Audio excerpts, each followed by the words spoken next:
காவல்துறையின் புதிய டிஜிபியாக மகேஷ்குமார் அகர்வால் இன்று பதவியேற்றுக் கொண்டார். தமிழக டிஜிபியாக பணிபுரிந்த சங்கர் ஜிவால் கடந்த ஆண்டு ஆகஸ்டில் ஓய்வு பெற்றார். இதையடுத்து செப்டம்பர் மாதமே புதிய டிஜிபியை நியமித்து இருக்க வேண்டும். ஆனால் அப்போதைய ஸ்டாலின் தலைமையிலான திமுக அரசு புதிய டிஜிபியை நியமனம் செய்யாமல் காலம் தாழ்த்தியது. பொறுப்பு டிஜிபியாக வெங்கடரமணன் நியமிக்கப்பட்டார். கடந்த ஏப்ரலில் சட்டசபை தேர்தலின் போது வெங்கடராமன் மாற்றப்பட்டு டிஜிபியாக சந்தீப் ராய் ரத்தோட் தேர்தல் கமிஷனால் நியமிக்கப்பட்டார்.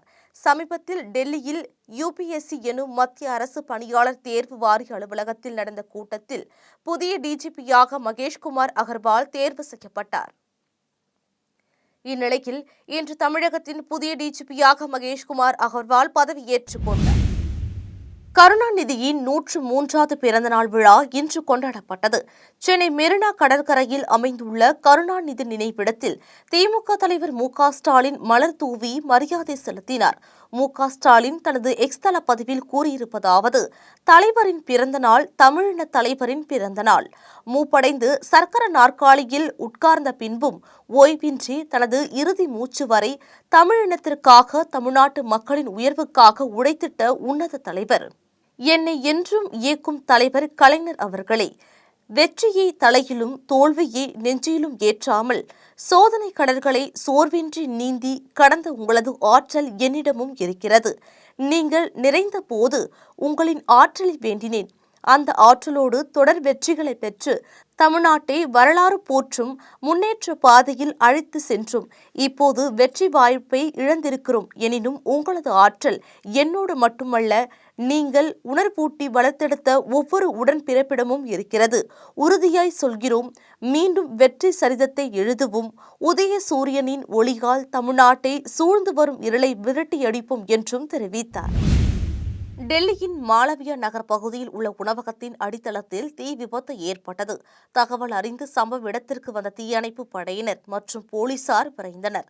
பல தீயணைப்பு வாகனங்கள் சம்பவ இடத்திற்கு அனுப்பப்பட்டன. கட்டிடத்திற்குள் பலர் சிக்கியிருக்கலாம் என அச்சம் நிலவி வருவதால் மீட்பு பணிகள் முழுவீச்சில் நடந்து வருகின்றன.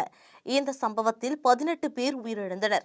மேலும் சிலர் படுகாயமடைந்து சிகிச்சைக்காக அனுமதிக்கப்பட்டுள்ளனர். காயமடைந்த 37 பேருக்கு மருத்துவமனையில் தீவிர சிகிச்சை அளிக்கப்பட்டு வருகிறது. மேலும் 11 பேர் மீட்கப்பட்டனர். தீ விபத்திற்கான காரணம் இன்னும் தெரியவில்லை. உயிரிழந்தவர்களின் உடலை அடையாளம் காணும் பணி நடந்து வருகிறது. விபத்திற்கான விசாரணை நடந்து வருகிறது என டெல்லி போலீசார் தெரிவித்தனர். உயிரிழந்தவர்களில் பெரும்பாலானோர் வெளிநாட்டினர் என தெரிய வந்துள்ளது. நார்வே செஸ் போட்டியில் நம்பர் 1 வீரர் மேக்னல் கார்ல்சனை தமிழகத்தை சேர்ந்த இந்திய இளம் வீரர் பிரக்யானந்தா தோற்கடித்தார். இதன் மூலம் 19 ஆண்டுகால சாதனை சமன் செய்யப்பட்டுள்ளது. நார்வே செஸ் தொடரின் 8வது சுற்றில் உலகின் நம்பர் 1 வீரர் மேக்னல் கார்ல்சனை எதிர்த்து இந்திய இளம் வீரர் பிரக்யானந்தா விளையாடினார். கருப்பு காயுடன் சிறப்பாக விளையாடிய அவர் கார்ல்சனை வீழ்த்தினார். முன்னதாக கடந்த மே 27 நடைபெற்ற 3வது சுற்றிலும் கார்ல்சனை தோற்கடித்திருந்தார். இதன் மூலம் ஒரே செஸ் தொடரில் கார்ல்சனை இருமுறை தோற்கடித்து 19 ஆண்டுகால சாதனையை சமன் செய்துள்ளார். கடந்த 2024ஆம் ஆண்டு நடைபெற்ற இதே நார்வே செஸ் தொடரிலும் பிரக்யானந்தா கார்ல்சனை வீழ்த்தியிருந்தார் என்பது குறிப்பிடத்தக்கது. இதற்கு முன்னதாக 2007ஆம் ஆண்டு நடைபெற்ற லினாரெஸ் சர்வதேச செஸ் தொடரில் இந்திய செஸ் ஜாம்பவானான விஸ்வநாத் ஆனந்த் மட்டுமே கார்ல்சனை ஒரே தொடரில் 2 முறை வீழ்த்தியிருந்தார். பிரக்யானந்தா 8வது சுற்று முடிவில் 12 புள்ளிகளுடன் 3வது இடத்தில் உள்ளார். பிலிப்பைன்ஸை சேர்ந்த வெஸ்லி சோ 14 புள்ளிகளுடன் முதல் இடத்தில் உள்ளார். கார்ல்சன் 9 புள்ளிகளுடன் 5வது இடத்தில் உள்ளார். அடுத்த சுற்றில் நடப்பு உலக சாம்பியனான இந்தியாவின் குகேஷை அவர் எதிர்கொள்கிறார். இறுதி சுற்றில் ஜெர்மனியின் வின்சென்ட் கெய்மருடன் மோத உள்ளார் என்பது குறிப்பிடத்தக்கது. கன்னியாகுமரியில் இன்றும் நாளையும் மிக கனமழைக்கு வாய்ப்புள்ளதாக வானிலை ஆய்வு மையம் தெரிவித்திருக்கிறது. கன்னியாகுமரிக்கு 2 நாட்கள் ஆரஞ்ச் அலர்ட் எச்சரிக்கையாக விடுக்கப்பட்டுள்ளது.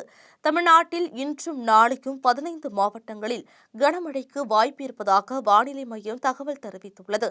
தென்காசி, நெல்லை, நீலகிரி, கோவை, தேனி, திருப்பூர், திண்டுக்கல், திருப்பத்தூர், வேலூர், ராணிப்பேட்டை, திருவண்ணாமலை, ஈரோடு, சேலம், தருமபுரி, கிருஷ்ணகிரி ஆகிய மாவட்டங்களுக்கு இன்றும் நாளையும் கனமழைக்கு வாய்ப்பு இருப்பதாக குறிப்பிடப்பட்டுள்ளது.